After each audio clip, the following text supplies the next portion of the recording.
This meeting is being recorded. Awesome. Good evening, everyone. Good evening, good evening, good evening. Welcome to this week's Transformation Thursday. And this is Transformation Thursday, week 79. And I am super, super, super proud and excited and elated to have with us Delaware resident, Mr. Jamar Pettis, who is going to speak on keeping it real. Natural healing for men. Feel free to take it away. Thank you so much. I so appreciate the opportunity to come on your show. You've been amazing, and I really appreciate the work that you do. And I love the title, right? Because you put men all in caps, and to me, that's like mastering the etheric nature. You know what I'm saying? And that's what we're doing. We're bringing things from the unseen world into this 3D reality, because that is a superpower that we have. And we're going to talk a little bit about that tonight. Awesome. Super, super. So if you could just give us a bio, the who, what, where, when, why, who you are, where you're from, why you do what you do, and what you got you started in doing it. All right. Well, for those who do not know me, my name is Jamar Pettis, and I am the owner and operator of my business called Blessed Ascensions. The name of the business, Blessed Ascensions, is blessed is having a sacred nature, which we all have this sacred divine essence within us, right? And ascension is the rising or increasing your levels of vibration. The higher that you vibe, the better that you can manage life, and the brighter that your light shines. So, but with my business, with Blessed Ascensions, it means like it's sacred divine favor and protection. And I started this because my own journey, my own divine sacred journey, I've learned so many different things. And there are so many things that I wish that I knew back in the day, back when I was first starting, back when I was facing challenges. So I help people with that in their journeys as well. So where do you currently reside? Where is Blessed Ascensions located? And for how many years have you been doing this? Well, I'm currently residing in Delaware, northern Delaware, close to Wilmington. I do service the Philadelphia area. I actually practice out of Black Lotus Holistic Healing Center. That is located in Philly, right off of Lincoln Drive, 206 in Lincoln Drive, to be exact. Let's see, what else about my business? Oh, I actually started my business in 2018. And I was really moved to start it as I started to practice Reiki and energy healing. That is something that's really blessed my life. And after my life was blessed, I was determined to actually be a blessing unto others. So that's the whole crux of Blessed Ascensions, helping people on their journey, raising their vibrations, and setting them up to be spiritual warriors. Okay, and that's wonderful, because we could definitely use as many of those as possible. Absolutely. So, would you find that your clientele or people come to you are mostly women or men? I would say it's 50-50. It's probably 60-40. I've seen more women than men, but the men are representing. And I think that's because I know for me growing up, often that whole, the feminine side, right? Like everybody has a masculine and feminine side, right? So the feminine is the receiving side, is the one that's the creative side, that is the channeling healing side. And from my experience, that has been really downplayed for men. We're kind of taught by society to be hard, all the time, to totally be disposing of the feminine energy, if that makes sense. So that's another reason why I do what I do, because basically there's, I'm sorry, that kind of threw me off just a little bit. Sorry about that. Basically restoring that energy, that feminine side, to where you are receiving, so where you are, being creative, let's say. So that's a lot of what I'm doing right now, is restoring that. And it's been a blessing. Right now I'm working on a program. Well, I'm actually administering a program that is tailored just for men. It works with women too, but we'll get into this later, as far as how upstanding the men should be, as we're called to be a light in this world and to support the divine feminine. So probably, I guess we'll just dive into probably what is one of the big questions. Why is there a resistance for some of the guys? Oh, well, I think that goes back to, I I think primarily it's because that the society has been set up really to downplay the feminine energy. It's a masculine society. So by default, the feminine energy has been all but suppressed. So that being said, it's very important to be able to uplift, not only uplift feminine energy, but to also to have the masculine energy stand in their highest vibration. Because, anybody that is being in a low vibration is obviously not helping out society at large, right? And we've seen so many examples of the masculine energy, being toxic. You hear that term a lot, toxic masculinity, which, I mean, there's toxic femininity as well. Toxic is toxic, right? So that's what we're working on here, is having people live and lead balanced lives so they can support each other and each other's journeys. So what does high vibration masculinity look like? That is a very good question. Well, to me, being a high vibrational male, well, it's like we're constantly at war, and oftentimes it's with our own mind and our own habits, right? So I found that programming your subconscious mind and taking charge of your conscious thoughts, like that's the big guns, if you will, in this war, So you have to understand what your magic is, and you have to develop your own unique techniques to be the most effective in empowering your life. So I like to call it fortify like a magi, right? Because I see the magi, from the stories of old, as they're wise and they're wealthy and they're skilled, So so for men, being in our highest vibration, I call it like focusing on the 4 pillars is super important, right? So the 4 pillars is mind, body, spirit, and emotions. And actually, I was inspired by this idea from a book that I read called King, Warrior, Magician, and Lover. And that's by Robert Moore, I believe. Robert Moore and Douglas Gillette. So basically, he breaks down the higher and lower vibrations of each. And, so the king corresponds with the mind. And it also,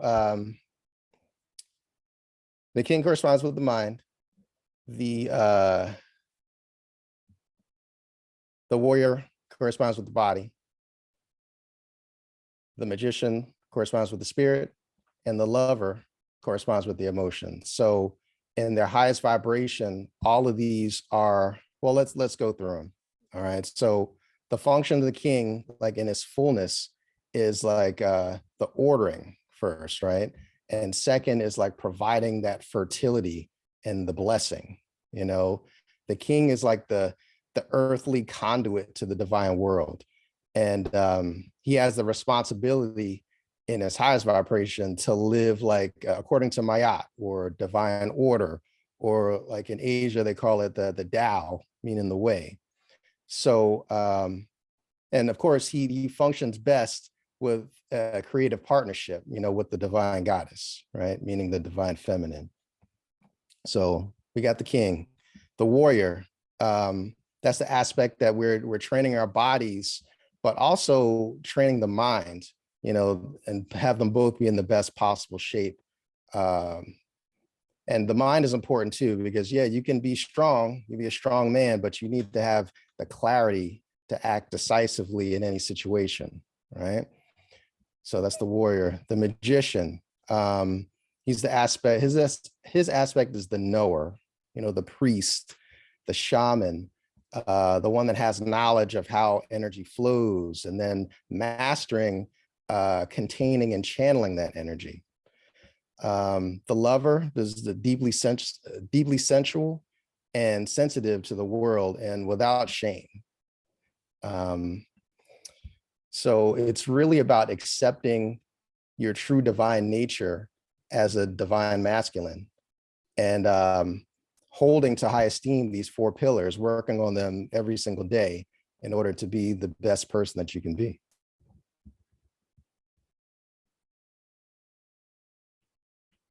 The silence is me digesting all of that. That is A-okay. Can you write the name of that book in the chat? I certainly can. Let's see.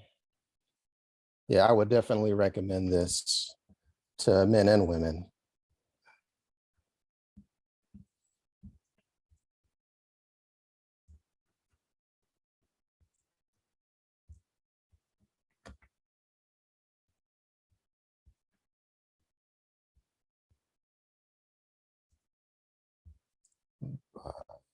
Let me get you the name.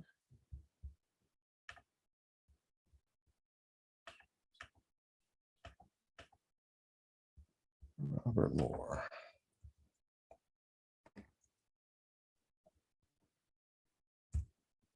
There we go.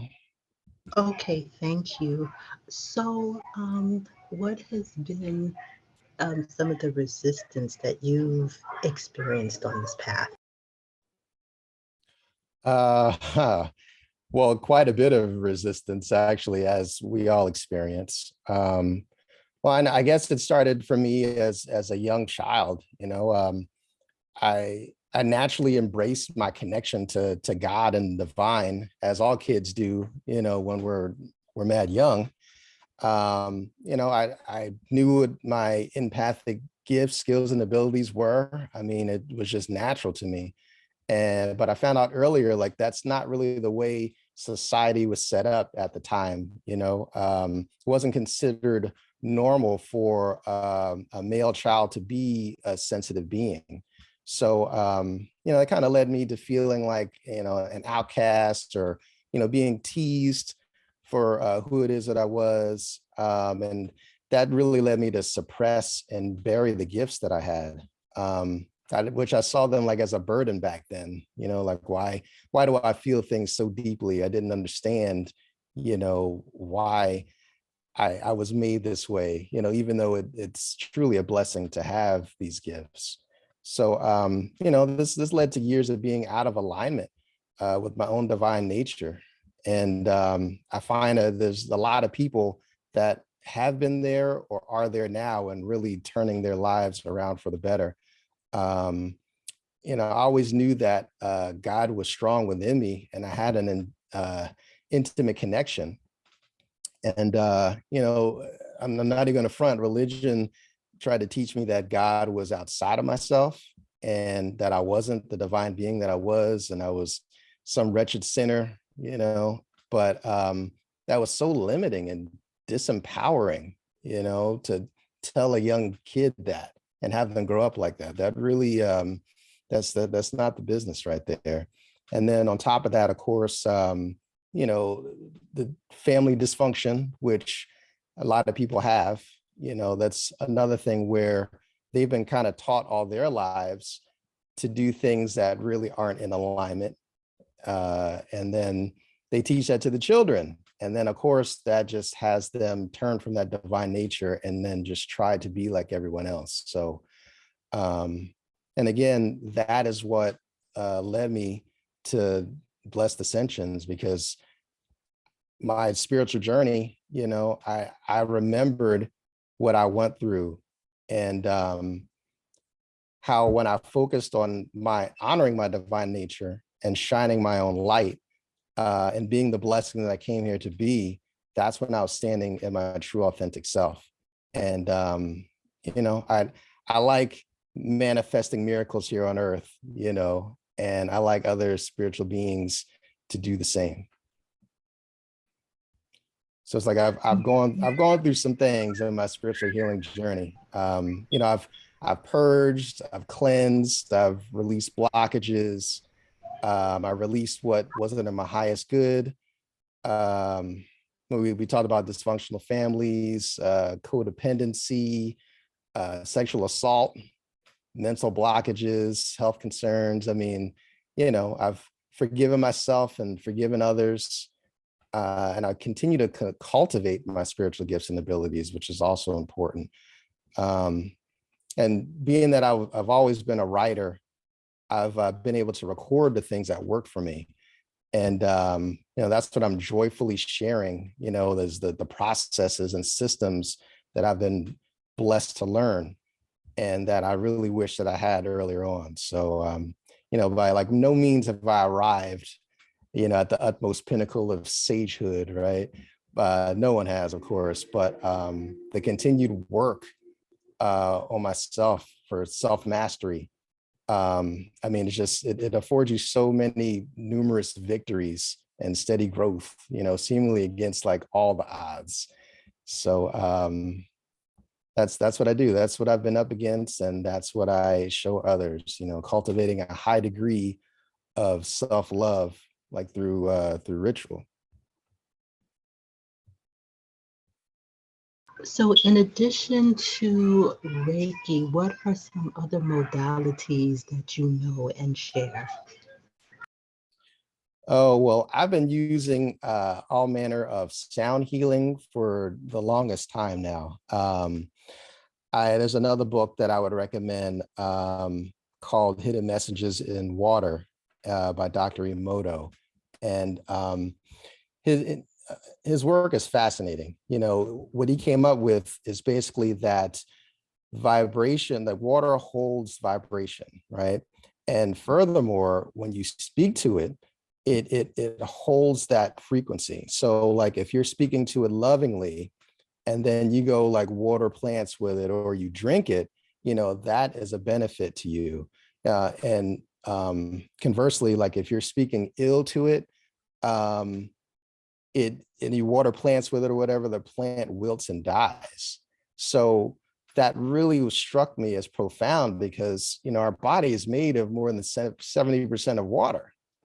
So the fact that you can program water means that you can program yourself. So that was all the evidence that I needed back then when I started reading that book to get into sound healing. I used solfeggio tuning forks, sound bowls. I also program myself and offer this to others where there's recordings. So there's select frequencies that address certain chakras, and the voice is telling these cells what to do and how to heal and how strong they are. So that's another modality. Herbalism is also another thing, because, you know, this earthly vessel that we have, you know, we've got to take care of it just like a car, you know what I mean? So while we're down here, keep being as healthy as we can is the prime objective. So using herbs and herbal supplements is also another one. So, and again, you did mention Reiki. So Reiki and all manners of energy work and energy healing. Okay, thank you. So What do you think of the spiritual landscape today? Would you agree that there's definitely a shift happening?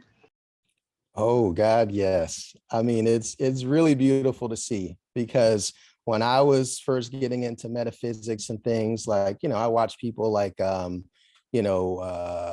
Bobby Hemmett and Panic and Miss Blue, things like that.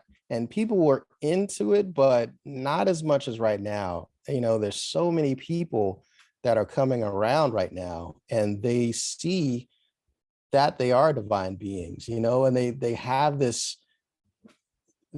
want, this desire, because they know that they're here for a specific reason. They're here to fulfill whatever it is that they're here to do.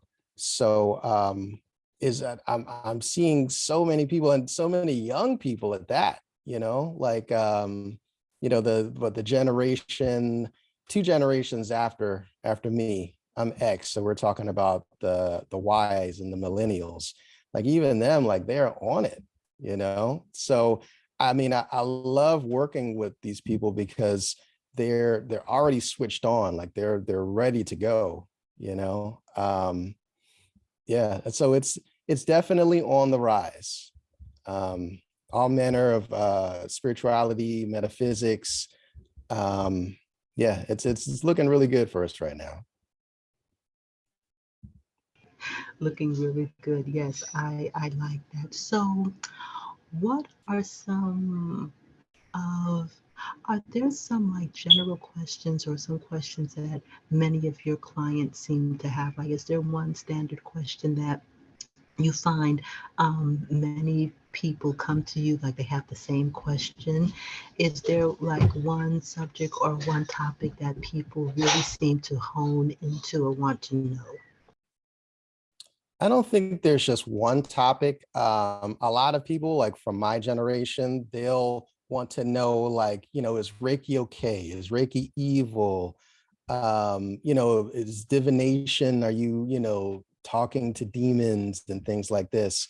And I really just put them at ease and show them like these are tools to use, like, some diehard religious folk may think that crystals are somehow evil or whatever, but again, like these are just tools that we use to be the best that you can be, to access and harness the energy that's all around us and that's within us, so there's a tool can't be evil, it's what you use the tool for, right? So it's really putting people at ease for that.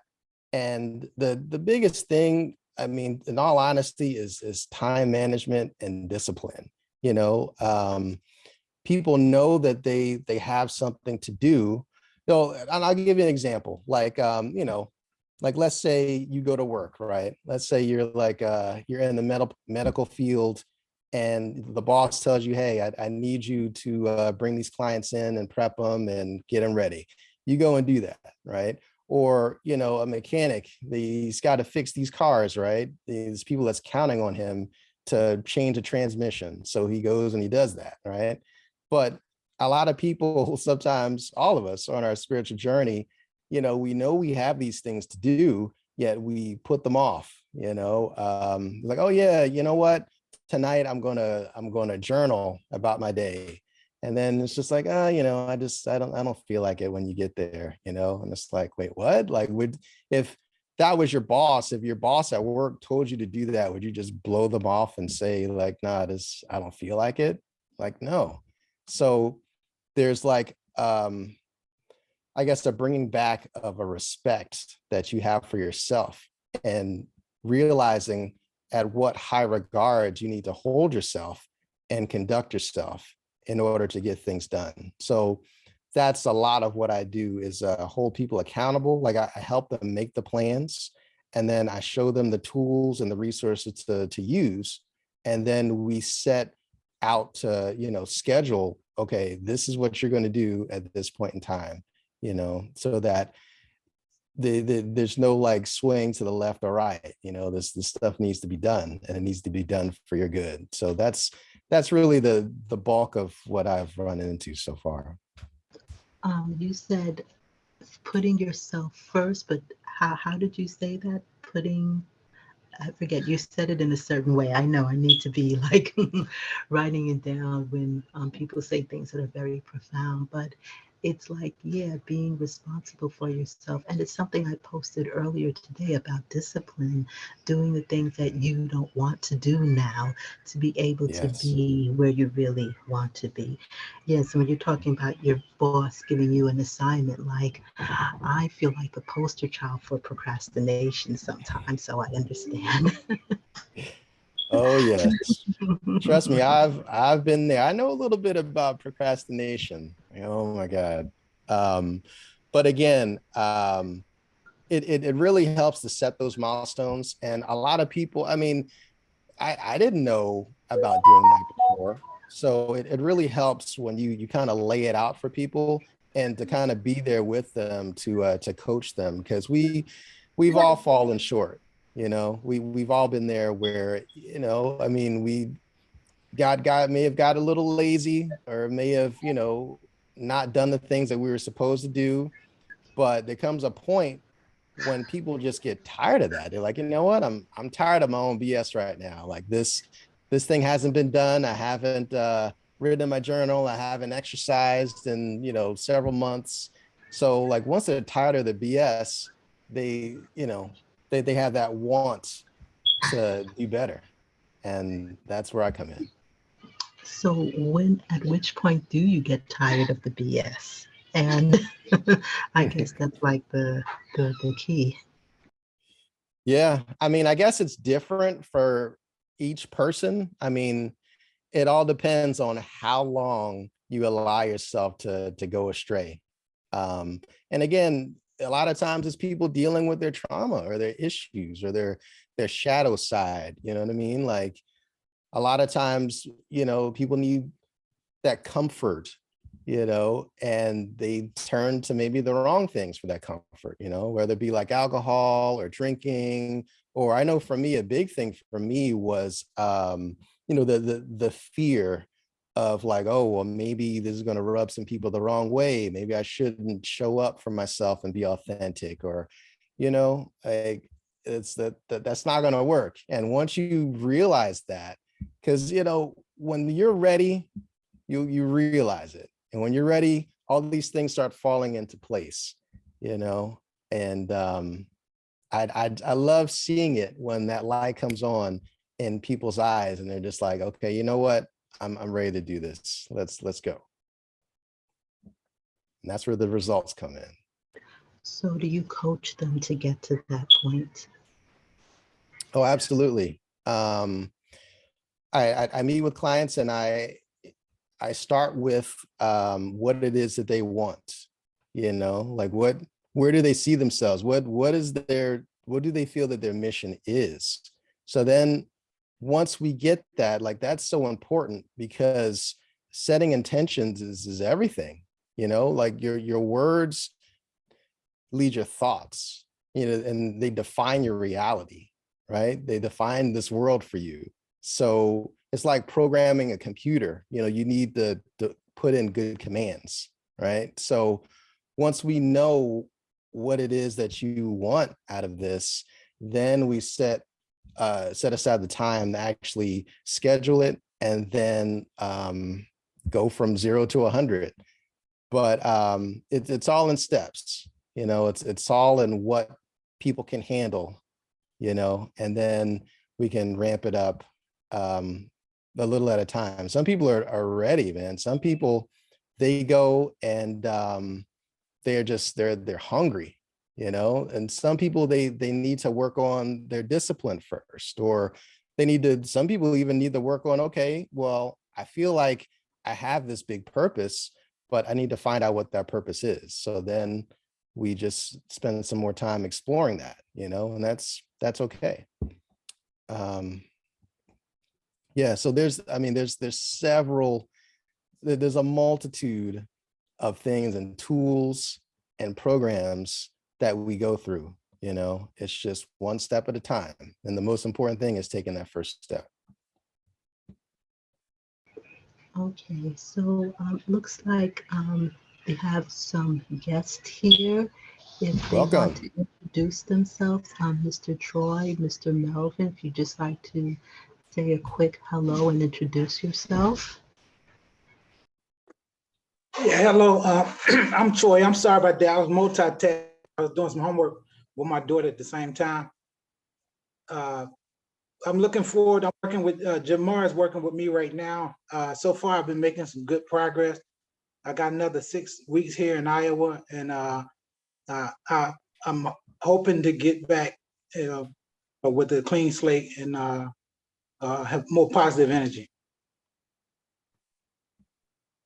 Thank you for sharing.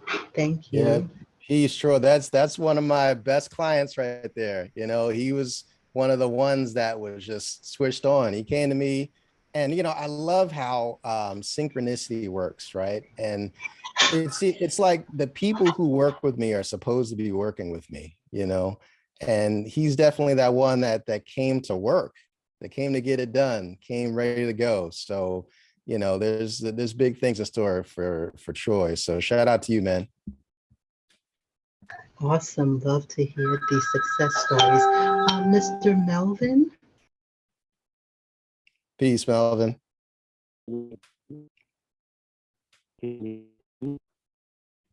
I can't hear you, Melvin. Melvin can't hear you.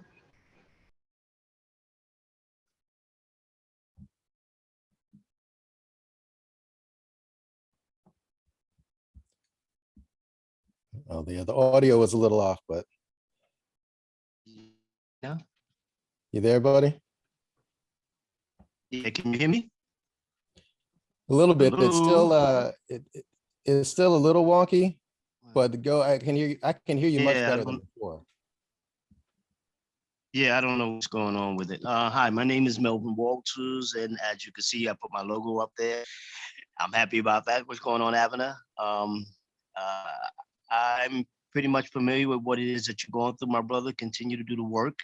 And I heard you mention a little earlier some of the pioneers, Bobby Hammett, which are very interesting.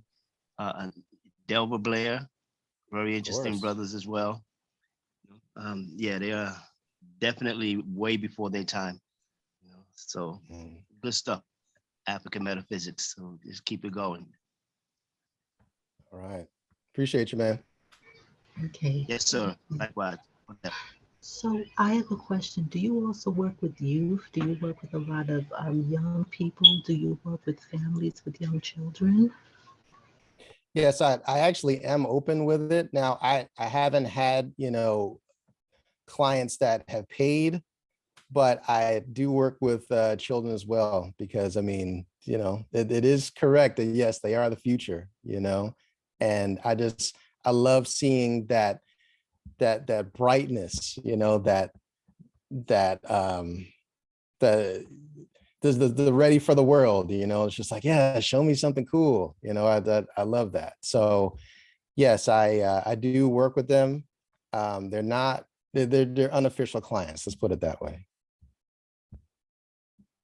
Yes, it seems that the children growing up now, they're just different. Like they're born knowing how to swipe. Word. Yeah. They, I was having a discussion with someone recently. The children nowadays seem to be a lot more tuned in. And when you discuss these things, yeah, a lot of times there's definitely a lot more interest. Yeah. That's one of my joys. Like is really working with like fellow empaths, and a lot of the younger generation are already empaths, star seeds, highly sensitive people, things like that. The older ones as well, but it just seems it's more prevalent with this recent generation, because things are way more open now, and that's what we were mentioning before. And being that we need to stay in the highest frequency possible. And I know a lot of people, like, also my specialty is working with other healers, being a healer to the healer, because we need to support each other. And a lot of times, especially with healers, like we need to stay in the highest frequency and vibration, from the jump. And then also a lot of times we focus so much on other people that we may put our own healing on the back burner. So it's my blessed service. It's my blessed service to help prioritize their healing as well. So what would you say are some tips to stay in the highest vibration? Oh man, well, let's see. There are a plethora, plethora of things. We talked about setting intentions. That is really important. Having a daily practice, I think, it speaks volumes, because it not only increases your discipline, but your power and your presence. So that's super important. I would say also honoring your ancestors, because it's important, because they're an inherent part of you. And, you are because they were. And they can also lend their assistance energetically. And never forget, like, at some point, you will be an ancestor, So I'm a firm believer in how you deal with them now is how you will be dealt with in the future. Let's see, we talked about also accepting your true divine nature, right? Just remembering who it is that you are, that you're this divine being walking around in this earthly vessel. I mean, that's something very important to keep in mind. It puts things into perspective. Like, you're already a child of the Most High God that directly resides within you. So, I mean, that's just pondering that is super amazing. The main thing that I harp on, that I work with, that these programs and tools are set up for, is reprogramming your subconscious mind. I mean, that's so huge. I can't even understate that.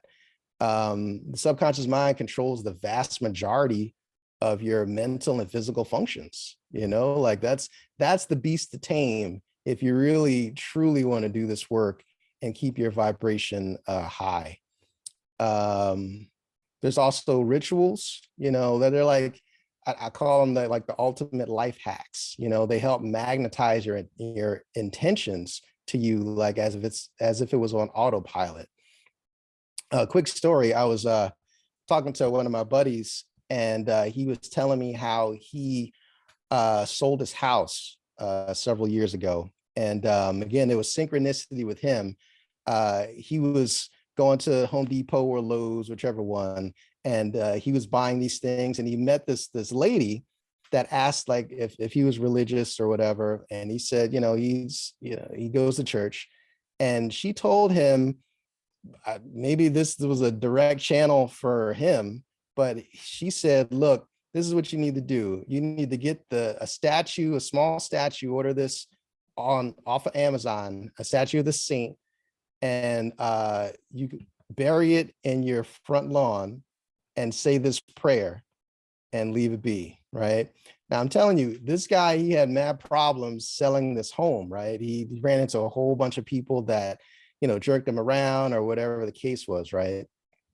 So he went ahead and he did this. I mean, it's a ritual, right? No matter how you look at it. He put that intention into that figure. He buried it into his front lawn. And the next day, the buyer came through and purchased his house at a higher price than what he was asking. So, I mean, that's just the power of rituals, right? But I digress. Focusing on self-love and self-care. No digressions, no such thing. Well, let me proceed then. How about that? Focusing on your self-love and self-care is also very important. Taking time to yourself, and particularly like watching your self-talk. That's really important, because a lot of times your subconscious mind has some bad programming in there. there's been times where now all of a sudden you say, oh man, I hate that. I can't stand this. Or, you know what I mean? Like you're saying things against yourself, and that's working against yourself. We don't do that. Working on shadow work, you know, it's like, there can't be light without darkness, right? And everyone's got that side to them that they're not proud of or that they suppress. And addressing those parts of yourself means addressing the trauma that is hiding there, you know? So addressing that's important. Connecting with nature, that's definitely important. The nature's grounding, healing, energizing. It's also where herbs come from, which are high vibrational.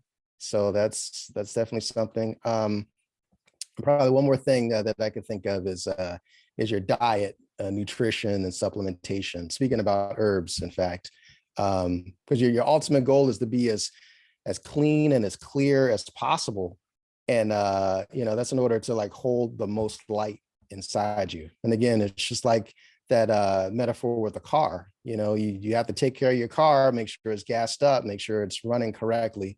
Same thing with this vessel. You know, just make sure you're doing what you need to do. Exercise is in there too.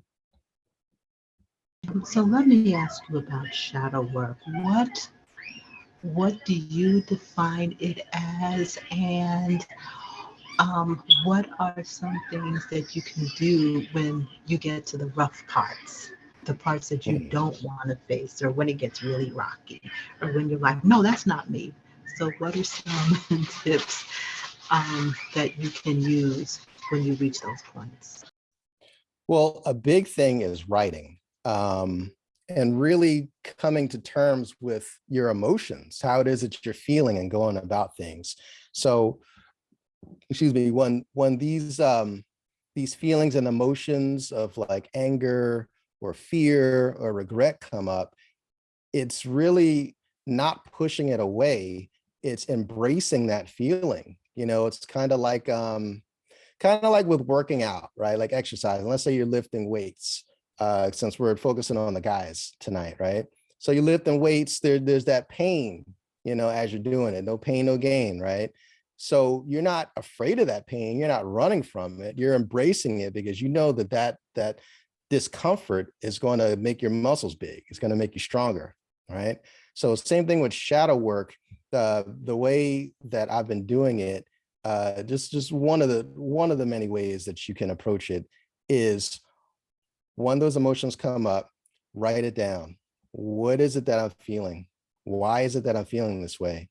You can do meditations to actually see like where this is coming from, to like trace it back to your trauma so that you can address that. So that's what it is to me, you know, like digging into like let's say you can use the analogy of a wound that you have, right? Like you've got this cut on your thigh, you know, you got it several years ago, and you know it hurts, but you can still roll with it, you know, no big deal, you know, even though it's mad infected and it's painful, you just don't want to think about it. Well, there's a time where you need to actually focus on it, to look at it, to figure out how did it get there, and look at what you need to do to patch this thing up. It takes time and it takes patience, and it's not pretty, but it's something that we all have to do in order for us to shine our lights brightly. Okay, so you're saying journaling is a good tool. That's definitely one tool to use, yes. Mm-hmm. Okay. Because it's basically exploring yourself, you know. So for me, I know I'm a writer, so the best way for me to explore that is through writing. You know, for others, it may be a different process, but I think writing is still very effective.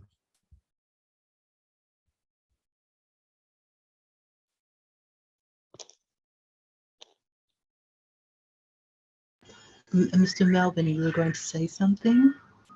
Yeah, can you guys hear me? I don't know why my phone's acting up. Yes. Yeah, just also to touch on what the brother's saying about shadow work. I think one thing to remember is that you're dealing with a illusional part of you. Illusional simply because it's not physical. It is it's an energy source from the past, but it only exists within the mind. So Yes. it is something obviously that you have to deal with within the mind. It's correct. Most people shy away from it because they perceive it as something being absolutely real and it has this control over me and oh my God and everything else and stuff. And I think that when you lose sight of your reaction to it, you don't realize that the words is coming out of your mouth is just simply reinforcing that shadow that you have within you that you're trying to get rid of. So you kind of want to, like you said, you want to write down as much details that you can possibly get on that shadow, whatever it is. You want to write it down as much as possible, because the more you can identify it, you can identify the characters, then you can begin to pick it apart. You know, and so one of the things that you want to do is that once you kind of identify whatever it is, so that the mind can have a better connection on what it is they're trying to focus on, give it a name, give it a body. Actually give it a body. Give it a stupid name. Give it something silly, you know? Give it something that is beneath you. And then just kind of visually practice that when that energy surfaces up within you, see yourself much larger than it and look down upon it. Kind of talk to it like you're talking to a 3-year-old. You know, not today. I don't got time for you. You know, and the more you do this stuff, the more you deplete that energy. But when you say, oh my God, why am I going through this? And oh, I'm trying to, you actually charge it with more energy. I mean, there's a lot of things, but I'll just stop there. Yes. Wow, that's awesome. That's amazing.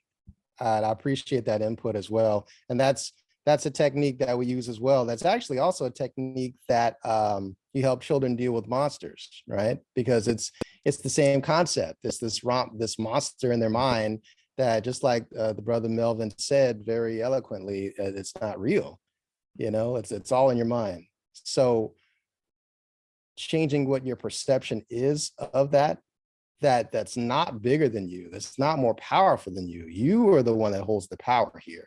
You know, you are the divine being with the authority, and you're the one that's calling these shots. You know, that's part of that king energy, you know, on that king pillar. So yeah, absolutely. Making sure that when that does come up, that you are putting it in its place. You know, everything within you is here to serve you, right? Even your shadows. So I love that. I appreciate that. Thank you. Yeah, that's true. That's true. Abin, if I just add one thing, No, Mr. Jamar, Melvin, when you did you can't. Of first course not. when did you first come into this gift or this awareness that you have? I missed a lot of the beginning of this Zoom.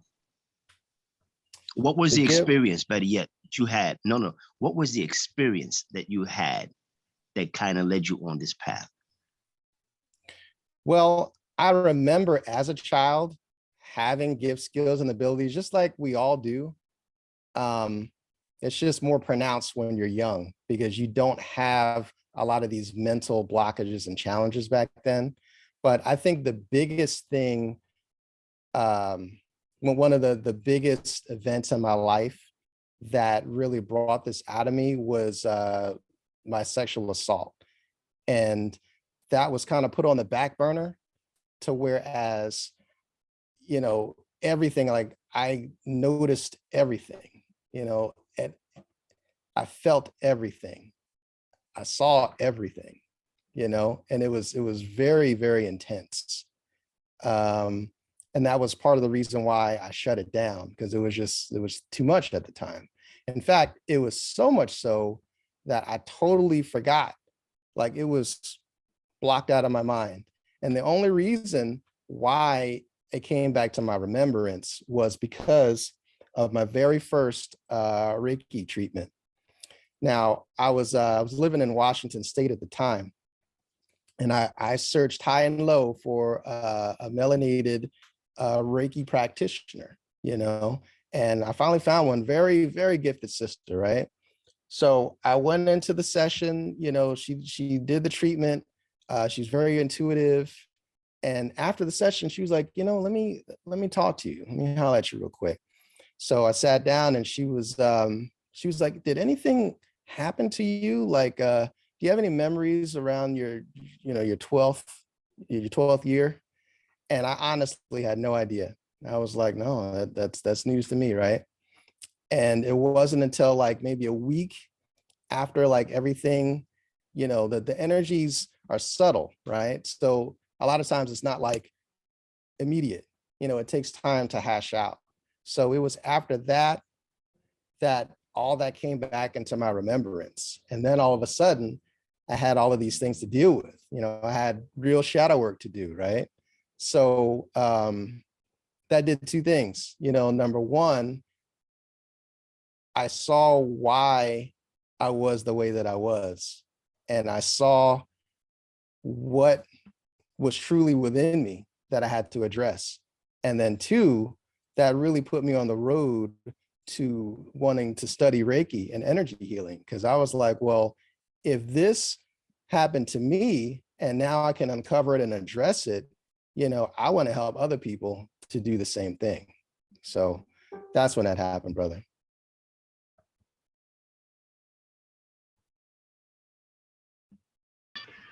Okay, so I have a question.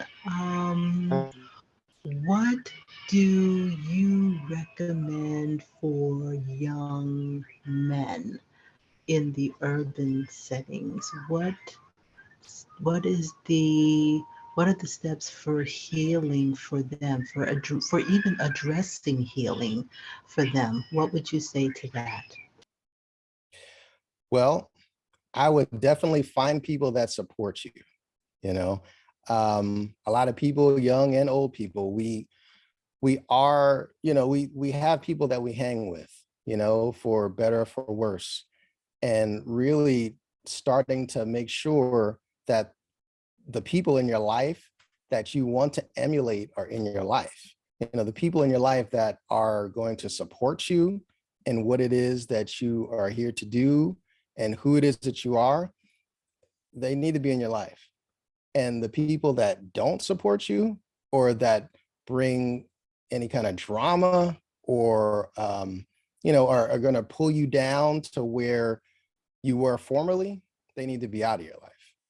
So I think that's, for me, is step one, is looking at your circle and doing the maintenance on that, you know, with that king energy, know who needs to be there and who need not be there.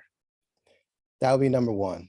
And then again, getting with somebody that can support you in your walk and your work. That to me is bar none super important. And then focusing on who it is that you are, like doing that internal work. You know, I tell people about meditation a lot, you know, because you really have to know who it is that you are in order to know what it is that you're here to do. So in order to know who it is that you are, you need to go within. And that's where meditation comes into practice. So even if it's like 5 minutes a day in the morning or 5 minutes a day at night, really just sitting with yourself and asking yourself those questions and listening, like truly listening in your heart to know the true you. Because self-mastery always starts with knowing who it is that you are. Thank you for that. So I guess I think when I see the brothers in the street, and it's like remembering, you know, something you said earlier about our own inner power, and just wondering, like, you know, what did you say to them? Or like, do you walk by them and give them a crystal and say, here, I want you to have this? You know, what are some things that, you know, you could just do to just kind of address them and let them know that there is a bigger vision for your life, that the world is not just these 4 blocks of your neighborhood. So what? Thank you, Melvin. Yeah, what do we do to that? Because I do think that there is definitely this, I'll say, illusion or perception that what we see in front of us, like that's it, that's reality, that's the world. And it's like to try to you explain to someone, but inside of you, you are so powerful. So how do we do that? True, true. Melvin, did you have something to add? I saw that your hand was up. Yeah, I'm like a newbie to this thing here. I'm not, but I'm acting like it. It's all good. No, it's correct. What you're saying is absolutely correct. You definitely need to find a support team. You need to find a support team. And those who are not vibrating on a frequency that you need to heal, then you don't want to be around them. I would say don't see them as negative. Don't see them as bad. They're just not the frequency wave that you need to be around. And the reason why I say that is so that you don't take on any extra negative energy that you would have to try to work out later on. I think the other thing is what our young, you got to know the history of how we got to where we are. And that's one of the biggest challenges, men do not conduct themselves. Nobody conduct themselves in the way that they do when it comes to harming themselves, unless somewhere along the line, there's been a program, you've been told that, that you're supposed to be weak. You look at images on TV, you're a thief, you're a criminal, you're filling up the prisons. And if you are successful, you're a basketball player, you're buck dancing, all this stuff is bombardment constantly.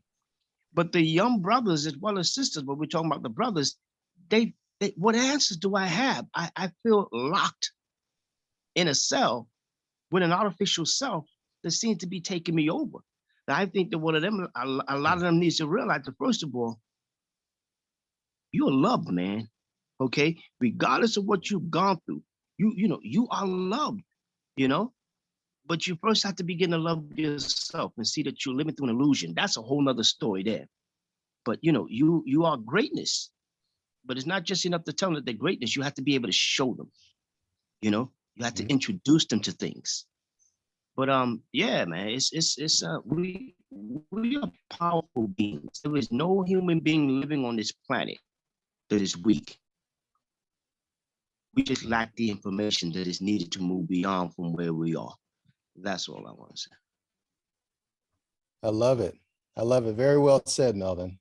Very, very well said. Okay, but you dropped this bomb and then you just walk away. Like, okay, so how do you do that? Like I said, letting them know that, with me, I'm like, here's this crystal, here's this amethyst. I just want you to have it. Like, it's like, what do you mean? What am I supposed to, to do with this? But I mean, okay, Melvin.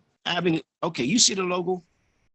You see the logo? It says, you can change under it. It says, you are the power. That's a real statement. You literally are the power. And so to your answer is this. It's difficult to just walk upon somebody who you don't know and say, here's a crystal, here's a necklace, yada, yada, yada. They look at you like you're crazy. I mean, if you're interested in really beginning to help change people's lives, you have to have a platform. You have to create a platform, something that people can tap into constantly. Sort of like what you have right now. You have to have something people can come to. You say, hey, listen, you know what? My name is Abena. I do this, whatever. On these days here, I actually have good programs that you should come and check this out. I know you think that you're lost or you're helpless. Come check this out. Because these people, because the brain works, you have to do this continuously, over and over and over again. Because the conditions in which many of us are suffering is like grueling record. Okay? Right. So you just can't do it once and say, hey, you're gonna be okay. And to my thing about crystals and necklaces and everything else, they are simply mediums. They're simply mediums. I don't know if I'm saying it the right way. In other words, they I would call them concentrate tools. on what it is. Tools, but they simply help you to concentrate and manifest and strengthen the energy of what you want to use to create. That's what they are. That's what they are. Yes, they have energy towards it, but they help you to focus. Everything begins with you and it ends with you. You are the power, literally. Most parents have a 15 to 16-year-old in their house right now who's not doing anything. You know, my son comes home from work, he smokes weed and play games. 18 years old, 19 years old. And people who are not knowledgeable, they'll say, well, you know what, you can't do nothing with them kids because you got to catch them at an early age, which is not true. So the mother and the father says, listen, you got to do something. Go to the military, whatever. That child goes into the military. They keep him for a year or two. Come back home, his bed is made. He got a totally different mindset. Why? Because the power within him was always there to be able to change. You just got to know how to change it. So these young men out there, they need platforms. And they need someone who's going to walk up to them constantly and say, hey, listen, man, you know, I saw you the other day. I was thinking about you. Here's a tie. Here's a shirt. Listen, I'm going to eat something. Come, let me buy you something, whatever the case may be. You know, you got to get past the trust barrier as well. But there's so much. So, all right, so Abner, don't get me started. All right, I'm sorry, Jamal. Go ahead. Well, no, that's really good. And we got to remember everything in its due time. You know what I'm saying? Like, I love what you said, Melvin. You know, you go and you present yourself, right? But rarely does it's just like, oh, you know what? Damn, you said that. You know, what can I do? I'm ready to go. I'm ready to change. I'm ready to step up. It's a process. You know, it's really what we have to remember too is like, you don't change the world through your opinion. You change the world through you standing in your authentic self, for you being the example, right? So as you're continuing to do whatever you're doing on your platform, and you see people, you see, you know, young brothers, and you strike up a conversation with them, you always make it a point to address them, to remember them, to make sure that they're good. After a while, they see who you are, they see what it is that you're doing. And if they vibe with it, then they'll rock with you, you know? I mean, it's their choice. You can't take the choice, that option of choice away from somebody. When they're ready, they'll rock with you. You just have to present it, you have to walk in it, and you have to be true to it. Plain and simple. Yes. Very good. Like I was having a discussion with somebody too long ago about these anti-gun rallies, and I said, oh my gosh, it's so frustrating, because how many marches or anti-gun rallies and stuff, what do you think that is doing? I don't see it as being effective. Like, where's the men's circle or the youth circle to talk about what is the root? You know, you're just going out there and protesting, and yes, you're putting your energy out and showing that, you know, this is a problem, but where are the circles, where are the gatherings that are, you know, trying to go beneath the surface? I ain't gonna front. Like, so with marching, I know it had its day, you know what I mean? Like, I'm not saying that there's no place for it, but I would see more proactive means with dealing with things, right? Because it's more than just having something that you're rallying against or rallying for. Like, it's whatever it is you're supporting in your community. And I would even go as far to say, well, like with gun violence, you know, we're talking about the 4 pillars here, right? King, magician, warrior, lover. The warrior aspect, right? I would say if we address the guns as the tool that they are, and saw it as something to use to defend and teach that would be a step in the right direction. You know, like marching against gun violence, what is that going to do? You know, it's really what your perception is about what it is you're using this tool for. So again, just like people that ask me, are crystals evil or things like that, is a gun evil? No, a gun is a tool. What are you going to use the tool for? And if we're talking about as a man being able to protect and defend and provide, that tool may be necessary, you know? So that's my 2 cents on that. How about you, Melvin? Yeah, I think I think that we should use everything within our arsenal. I'm agreeing with both of you. I think it's like, dude, we've been marching forever. It's like, come on. But I would say let those who are going to march march. Mhm. Let the others who are going to strategize and focus on self-defense use that. Those who are going to focus on economic to uplift our people, use that. We got to use everything within our toolbox. The whole gun thing, in terms of what's actually happening, is you have to have a little bit more knowledge. I mean, whenever there's a shooting, it is not so much that these people are radical. We know that they're radical. It's more about maintaining a level of fear and control over the Mhm. masses they want to dominate. It's the same thing that when they shoot one of us and they leave us bleeding out in the street and an ambulance is not called and others are viewing the body, it's sending a message psychologically to those who are watching that don't get out of line, don't think this, don't think that. So it's an old slave mentality tactic that they're using. The problem today is that this ain't 1873. We're not them. Okay. Mm. So you got brothers and sisters who are part of it. They got a black NRA club. There's a whole lot of us that are armed and that are kind of like preparing for whatever, you know. And there are people, there are organizations that are working, that are teaching our youth about this self-defense and everything else. It's just that they're not doing it on the surface. Right.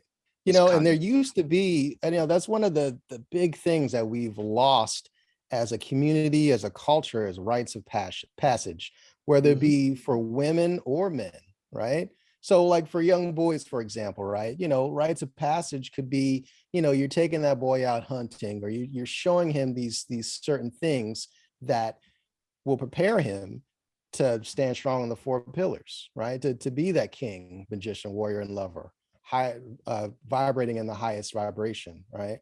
And since we lost that, like there's no defined line to where, okay, now you're an adult. Now these are the things that you need to focus on, to start a family, to Mhm. be a contributor to society. You know what I mean? To your neighborhood, your culture, whatever, right? And that's something that maybe we should all get back to. But but just like Melvin said, like on the different platforms that we have, we're kind of holding up, these different pieces to help people get past this lack of a transition that we had from boyhood to manhood and girlhood to womanhood. Mhm. Mhm. And we can't listen, man. There, Stokely Carmichael, Dr. Leonard Jeffries, Professor Small.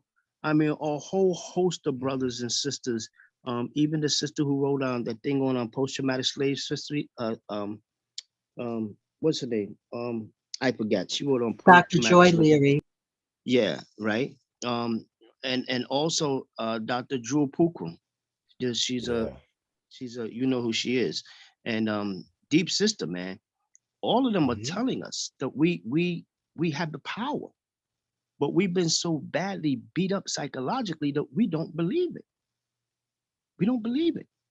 And so what's going to need to happen is that we have to really begin to turn inward and dismiss any thoughts and feeling that says otherwise, and begin to find those of us who we can work with. You're not going to be able to work with everybody, but you find the brothers and sisters who you can work with, and we have to gel, because in a minute, there could be a whole lot of us around to be able to do that. I'm not saying that we're going to be killed off.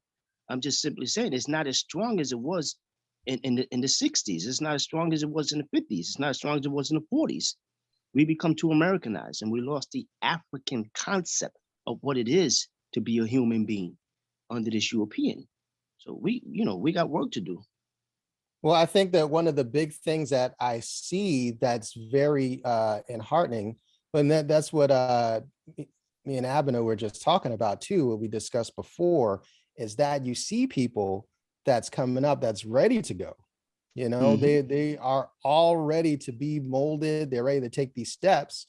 We just need to step up and be there for them, you know, and provide them with the support that they need as they're going on their spiritual journey, you know, because I mean, everybody's not going to be a freedom fighter. Everybody's not going to, you know, write books or whatever, but we all have our part to play. And being able to have people to be well suited and well armed for what it is that their purpose is, I mean, that's the best thing you can ask for. Yes, yes, yes. So I know you'd have some new people watching online. Can you go back again to the can you define the 4 pillars again for those who've missed it? Absolutely. So we break it down as the king, which is the mental, the magician, which is the king is the mind, the magician, king, warrior, magician, lover. The king is the mind, warrior is the body, magician is the spirit, and the lover is the emotions. Being well balanced in all 4 of them will make you a well-rounded person, will make you vibrate high, and will really focus you on your purpose, because you're covering all the bases, covering all the aspects of what you need, in this case, to be a well-adjusted male. So I like to ask, how do guys kind of deal with trauma? I mean, like women, we get together, and have our circles and our book clubs and stuff like that. And I always think when I'm planning some community event, it's like, I want to get the men out of here, because it's just, to me, it's not logical that all the women are gathering and healing and crying and stuff, and like, what are the guys doing? Okay, like, is there a healing component in watching sports? What are the guys doing? What could I do to provide a safe space for the guys to heal and open up? And what are your thoughts on that? Abena, that is a really, really good question, because while women, you ladies have the tools and you got the support system, like you said, y'all get together, y'all do your thing. Men, I mean, we get together, but it's more so like, suck it up. You know what I'm saying? Like, for the most part, the average dude is not going to be, you're not going to talk that way. That's not to say that guys don't get together, we share stories or whatever, but I mean, we could definitely do better in supporting each other. And the same thing goes for the sisters as well, right? Because on the one hand, you got, beautiful sisters, such as yourself, right? Who will support a man who may be going through trauma. Maybe he's addressing his shadow self and he needs to speak on some things, or he needs to vent emotions or whatever. But some women, they don't. They look at you, or they look at guys like, yo, you need to suck that up. Like, be a man. What you doing? You know what I mean? It's society came to a point where, okay, men aren't allowed to really show their emotions like that. You know what I mean? And that had become an issue. So now it's looking like it's not as big of an issue, but it's still very prevalent. And Melvin, please feel free to add. I'm spectating. No, it's well, I was laughing because when I was said, well, what do we do to deal with our stress and frustration? And in my mind jumped out the S word, a lot of brothers are unwilling to open up and express what they're feeling because of the long history of being ostracized. Society says that you're supposed to be this lumberjack. You ain't supposed to cry. You ain't supposed to this. And if you do show those emotions, and for those who also been programmed by it, will perceive you as being weak. And the last thing a brother wants to do is to be weak. And the last thing a brother really want to receive is a woman who's supposed to have his back while they're going through the storm, jump on the beat 'em up wagon. So it's like, listen, you don't understand. So a lot of brothers, they end up in the gym, sports. They do a whole lot of things to muffle that signal within their mind of their hurt and their pain. But yes, they need to be in a accompanying circle as well. And they need to know that, listen, dude, if you cry, it don't mean that you soft, if a bunch of brothers get around and they hug each other, it don't mean that you're strange. Or They telling need to another get that. dude They that need to get all that stuff. that you love them, not obviously not sexually, but Right. like I Right. love you, brother. You know what I'm saying? Exactly.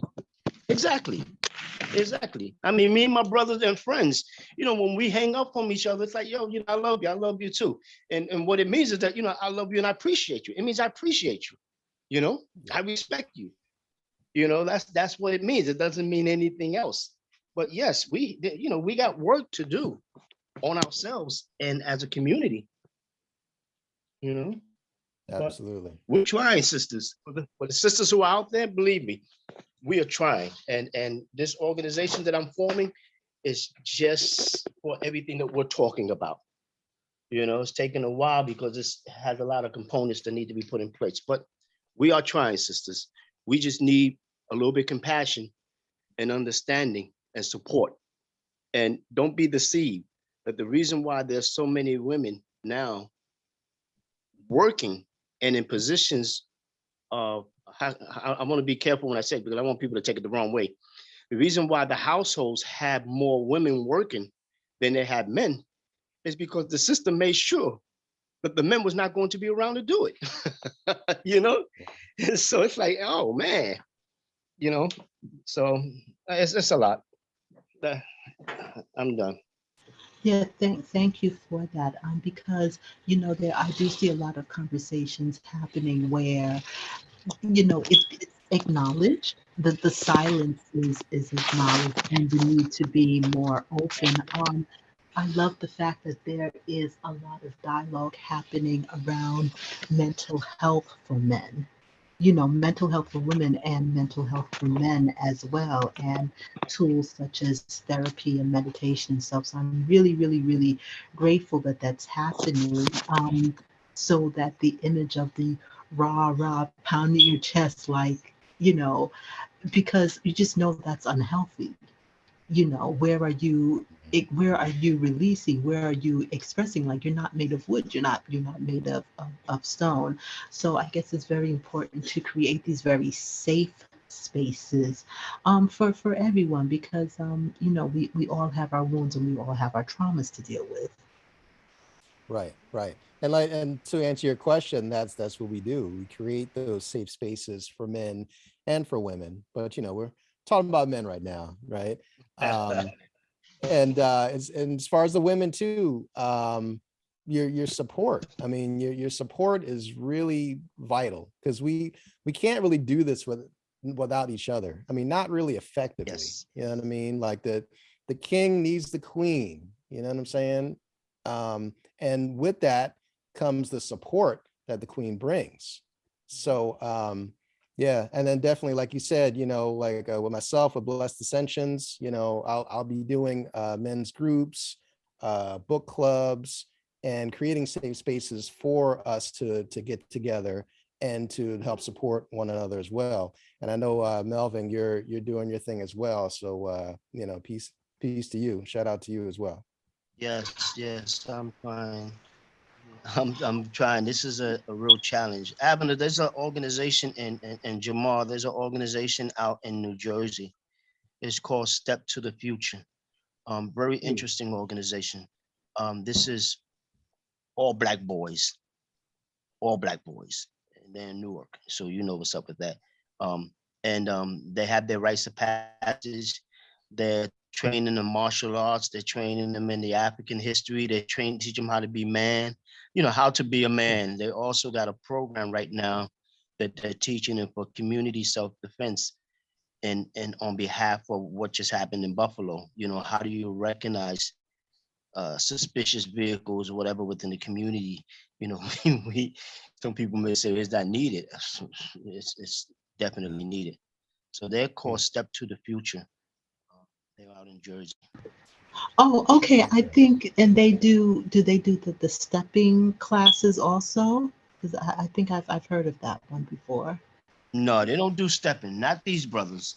They're not. Okay. If you want your daughter to meet a future young man, respect and everything else, that's what they do. They're not Okay. Okay, because I thought there was a okay, step to the future. But to that point, Melvin, yes, rage.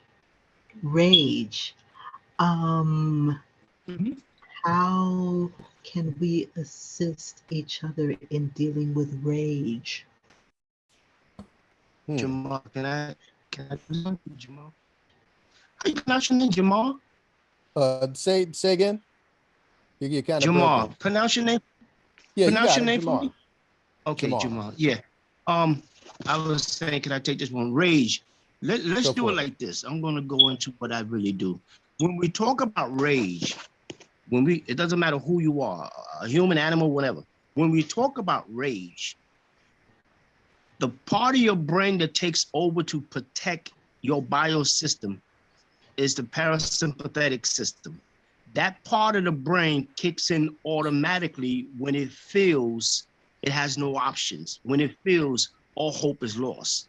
It goes into that mindset to protect the system from what it perceives to be a threat. And so when you deal with people who are in that mindset, you can't reason with them. You can't reason with them. You know, you have to let the brain stop firing before you can get an opportunity to chat with them. And then what you have to do, if there is a window of opportunity for you to get in there, you have to find a way to divert their brain from what's going on. You can bring them around back to it and help them to deal with it and solve the issue. But at first, you need a diversion. The diversion, the diversion is simply a tool to calm down the brain from firing that program of rage, whatever it is. You know, that's how come, and we do it naturally as well. If you ever see two people get into a fight and they know them, they say, come on, walk away. They unbeknownst to them separating them in their mind is just, listen, just want to keep you guys away so you don't fight. But unbeknownst to them, the further you get away and the longer you stay away from that which you perceive as a threat, the brain kind of calms down. And then you can kind of get in there. But you have to distract the individual first to get them out of that mindset. You know, everything is mental. Everything is mental. Don't let nobody tell you anything different. Everything is mental, you know? So, you know, people who suffer from, I got anxiety, you should change the language to that, you know? I keep getting these, conflicting thoughts. No, you don't have anxiety. You got two thoughts that are going on simultaneously. You're having a conscious seizure. You're having a conscious seizure. That's what you're having, okay? Calm down and relax, breathe, take a walk, smell something nice. But you have to change up the narrative that's going on in the brain. I don't know if that helps, Abena. Oh, I love it. And I would add to that. The seizure, I like that. I say that again, the seizure. It's a conscious seizure. You know, all the brain cells are firing at the same time. The muscles are moving. You got thoughts coming from last week, last year, past life. You know, it's like, just like, calm down, you know? I like that. Very well said. What I would add to that is when we're reprogramming the subconscious mind, we're creating tools. We're creating these things to where you can go to in your mind, where you can do some breath work and you can get your breathing on point, where you can focus on pictures that'll give you peace, serenity, and calm down. You know what I'm saying? Because again, as the warrior, it's all about clarity as well. You know what I'm saying? So that's something that has to be dealt with before that happens, right? As you're doing this work on yourself, you have to keep these things in mind so that, you know, at some point you're going to get pissed the hell off. You're going to want to whoop somebody, you know, you're going to have to pop off or whatever. But in order to get good with yourself, you have to already have this plan in place.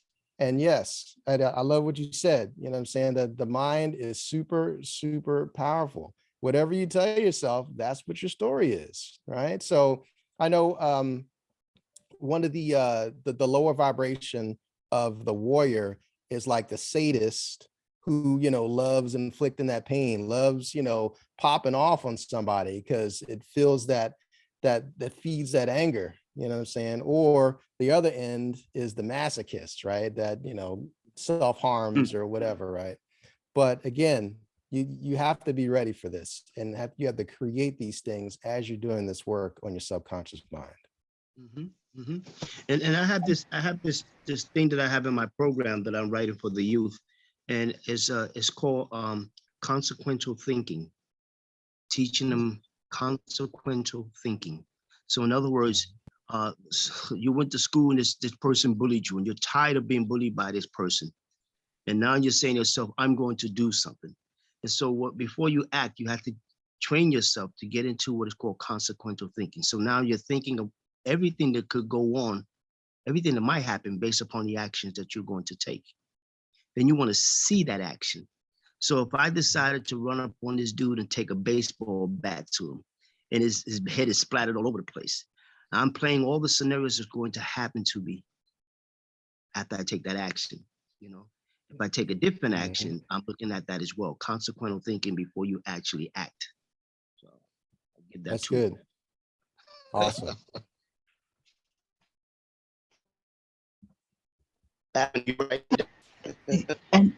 And I like that you said that, because I was going to ask that question. In today's society, where is the place for the warrior?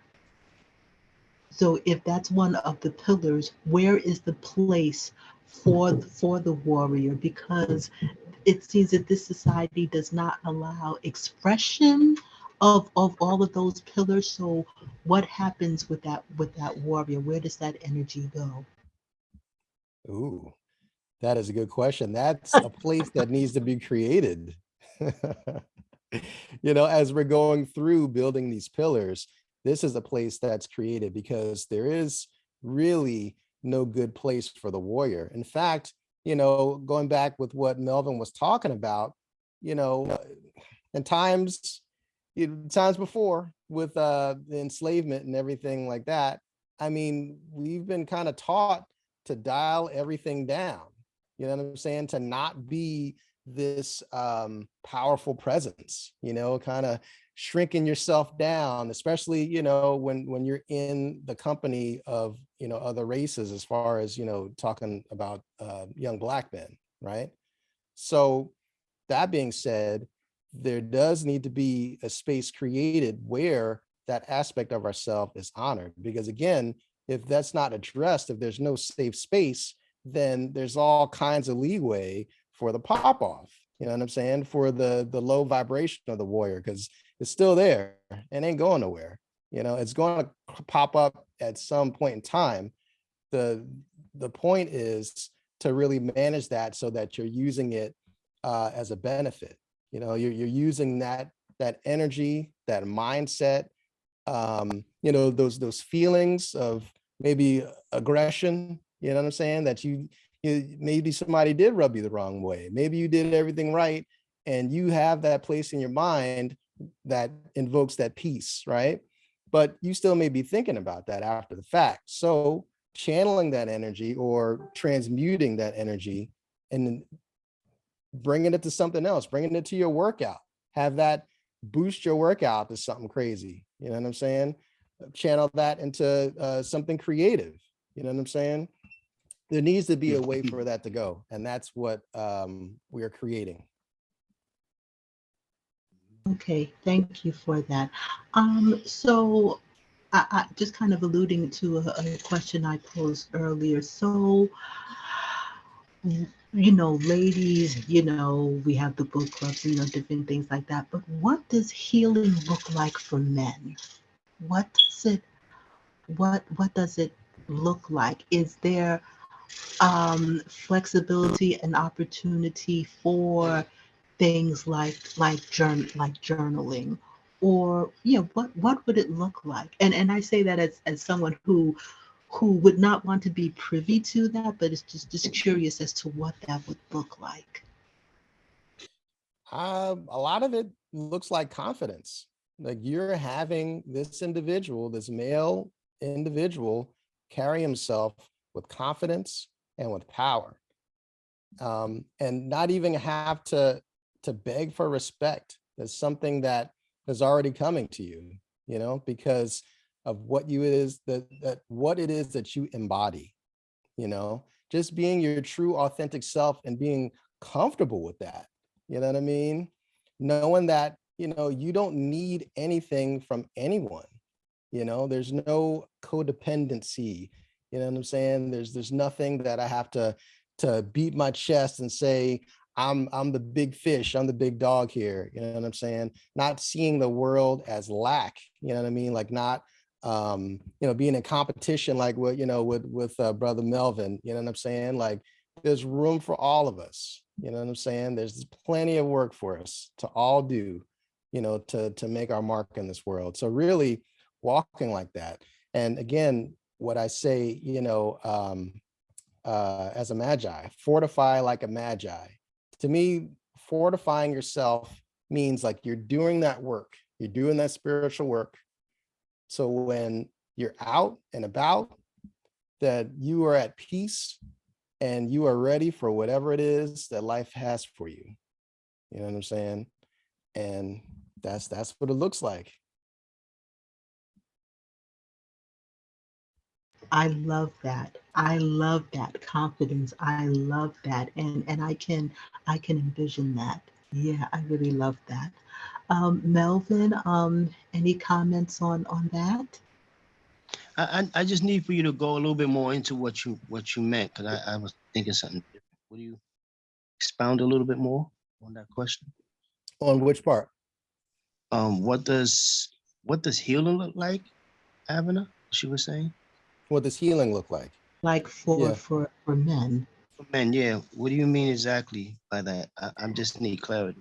I mean, I was so enthralled by Jamar's answer about confidence. Like, yeah, what I guess the when it's manifested, okay, when the healed masculine is manifested, what Oh, does it okay. look like? Denzel Washington. Yeah. Okay. Yeah. Yeah, that brother smooth, many ain't he? many roles though. Many roles, And I mean, listen, warrior does not mean that you always have to physically get out there and fight. Warrior That's true. means that, you know what? Okay, listen, I understand the system is against me. You're telling me I can't feed my family in the way that you want me to feed my family. I'm gonna do it another route. I do not mean the street route. I'm gonna do it another route. Warrior means that I'm gonna get whatever it is I need to get done, and you're not gonna stop me. Mm-hmm. But yeah. So that in Denzel Washington. Okay, that I can see that. I can definitely see that. Thank you. So I'm looking, just scrolling through to see if we've got any comments here. There was definitely a lot of people are watching. Definitely a lot of people are watching. So it just shows that this conversation, is really appreciated. It's really necessary, and it's very, very, very important. So how can people contact you? And what's next for Blessed Ascensions? How are you furthering your mission? What's next for me? Well, working with more people that feel like, they're on their path, So I've got questions that I ask people, right? Like, do you feel like you're on the path to be the person that you're meant to be? And, are you looking for clarity and support in your journey to reach your goals? And, would are you willing to evolve and go beyond what you think you know? You know what I'm saying? So I would love to work with anybody who answers yes to those questions. And really, when people experience my services, they feel a sense of clarity and empowerment. So I am a master at creating and holding sacred space for clients. So in order to contact me, I'm at blessedascensions.com, BLESSEDASCENSIONS.com. You can add me on Instagram, Facebook. I also have a YouTube channel, which is going to be popping a lot more very, very soon with helpful videos. And really just reach out with whatever it is that you need. I have I specialize in Reiki, energy healing, sound therapy, and also I make some amazing elderberry syrup. And that's really been keeping me and many other people from getting all crazy sick throughout this cold and flu season. You know what I'm saying? So definitely anything you need, hit me up and I'll be there for you. So, speaking of the panini, what were some things that, what were some lessons that you learned during the whole panini period? How did that impact you? You know, to be honest with you, that was a really good time for me. I really had time to myself, you know, like things were shutting down. I really had time to go within and do some more shadow work and trade my currency for more training. You know what I'm saying? Making my money work for me that way. You know what I mean? I really, I went forward with leaps and bounds with my business and my personal growth. I do have a video that I made, and it wasn't even elderberry syrup. It was a immunity boosting tonic that I made because I got the OG CV way back in the way back. It was at March 2020, right? And I utilized garlic, turmeric, and ginger, as well as lemon. You know, the whole thing, the rind and all, with all that vitamin C in the skin of it, right? And that knocked that out in short order. You know, the whole nine, even with the cough and everything. So really, yeah, that time was very special for me. It was very sacred. And I got to, you know, even though we were all separated and distancing or whatever, I was still able to connect with so many people online. And, you know, what distance Reiki does work wonders. And I was doing that quite a bit. So, yeah, I hope that answers your question on how I dealt with that. Yes, thank you for that. Because I've definitely heard people saying that, um, with everything shut down, it was an opportunity to like go within and focus within. So Yes. I'm glad to hear, and actually that's kind of how I started Transformation Thursday, this series, because people would ask me, "You're not doing any events, you're not doing anything." So I thought, I was introduced to the whole virtual world through work and was like really resistant, like Skype and all that stuff. I didn't like it. But I saw how, as you said, you could remain connected to people. You could do so much. And so that's how the Transformation Thursday came about. Literally, one time I was just outside and I heard it in my head. I heard Transformation Oh, Thursday, wow. not Wellness Wednesday or Transformation Tuesday. I heard Transformation Thursday. So I thought, oh, okay. Oh, nice. One evening I heard it again. And if there's anything I learned, when you hear it, be obedient, because I didn't feel like Yes. getting, I didn't feel like getting kicked down the life lesson staircase. So that's how it As came about. as we've all been at some point in our lives. You know, it's like, oh, you're Yes. not going to listen? Okay, I got something for you then, you know? Yeah. So that time I said I will listen. So Beautiful. yes, it's good to hear how, it has been very beneficial for you. I appreciate that. So I think you're definitely going to be getting a lot more people following you. So the website, by the way, one of the most beautiful websites I've ever seen. It Oh, really thank you. is Appreciate that. beautifully designed. And you're also on Instagram. What's your name on Instagram? Yes, I am. It's my name, Jamar Pettis _ Blessed Ascensions. So really, Oh, if you start typing in either one, either my name or Blessed Ascensions, it should pop right up in the search. okay. All right. So, any final thoughts on healing for men or healing the world or, how your mission just helps to bring more light and illumination? Let me think. Mhm. Nothing This, comes to mind right now. Just really, mhm. again, I know it was said before, but really your opinions is not what's going to change the world. Changing yourself within changes the world. That is the main thing to focus on. So make that top priority. So change your opinion doesn't change the world. Right. No, your example, you walking in your authentic self, that's what changes the world, because you change yourself, then you change everything around you. And then people get inspired by that. And then they start to change in their own ways. So yes, absolutely. Start with self first. Okay, so like being the change. Okay. Exactly. Exactly. Okay, thank you. I appreciate that. So I want to thank you. And before we close, I want to do my commercial, which is June 18th.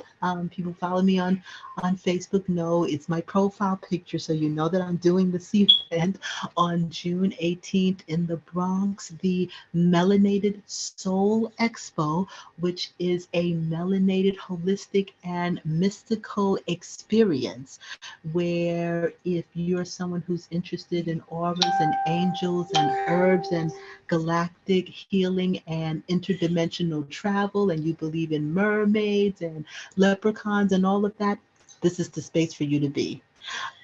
We will have tarot readings, intuitive work, vegan foods. We'll have wonderful discussions and a super exciting marketplace. I love posting about the vendors that will be there. And we still have opportunities available. It is Saturday, June 18th. Yes, it's Juneteenth Saturday. It's our Mhm. Celebration Liberation Day. So for those Nice. who did not have the opportunity to be able to practice in the ways that they wanted to, we can celebrate that now we are able to do all of these things to celebrate different diverse practices.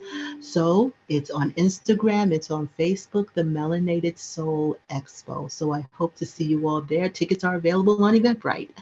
I Okay. cannot wait. I will be there. Yeah, I'm Okay. looking All right. forward to It's it. it's gonna be lit. It's gonna be just spiritually lit and elevated. I'll be there as So, well. Mr. So you're close to Philadelphia. Yes. So I serve Okay. the northern Delaware and the Philly area.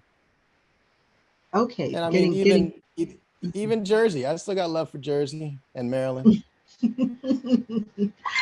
Awesome. Definitely gotten a lot of love from Philadelphia for this event. So really, really, really appreciate Oh, it. no doubt. Okay.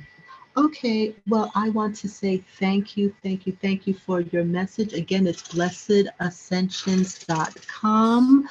Jamar Pettis on Facebook. If you want his information, feel free to also reach out to me. Thank you for joining week 79 of Transformation Thursday. So blessed and still surprised that I got 79 people to speak, but I'm super, super, super grateful. And everyone have a wonderful evening. And remember that we are all a spark of the divine. Thank you. Thank you, Thank you. Mr. Pettis. Yeah, thank Thank you, you. Jamal. Thank you, Abena. Peace and Okay. blessings. Yeah, take Thank you, care, Jamal. Melvin. I know you'll be calling me Melvin. shortly. Yeah, no I will. doubt. Shout out to you, Melvin. Appreciate you joining Oh, us. Yes. we're wrong. Quick question. The book, because for some reason I can't see the chat. What was the name of the book that you Oh, first mentioned? I've Can got it. you like show it so people can Yeah, see? actually, you're in luck. You're in luck. I just happen to have it. King, warrior, magician, lover. King, Warrior, Magician, Lover by Robert Moore and Douglas Gillette. Okay, the book is Gillette, yeah. called King, Warrior, Magician, Lover, and it's about, what It's is it about about in a the nutshell? 4 aspects of being a man. And The four. he goes into the psychology behind it, but it's not a bad read. And like I said, it really inspired me to create this program that works wonders, and doing that work. So yeah, I'm actually setting up a book club. It'll be pretty soon on Facebook, and we'll be going through this one first and foremost. Very good. Very good. Okay, thank you. I look forward to hearing about that and sharing that information. So, thank you all for joining. We will be here next Thursday at 7-ish. I will be sharing the topic for the coming week. Just follow me on Instagram, Bronx Holistic Healing, or follow me on Facebook when I post the topic and the speaker for next week. Okay, Mhm. thank you, everyone. Have a great evening. Good night. Peace. Thank you, Okay. Jamal. Thanks. Have a good one. All right, champ.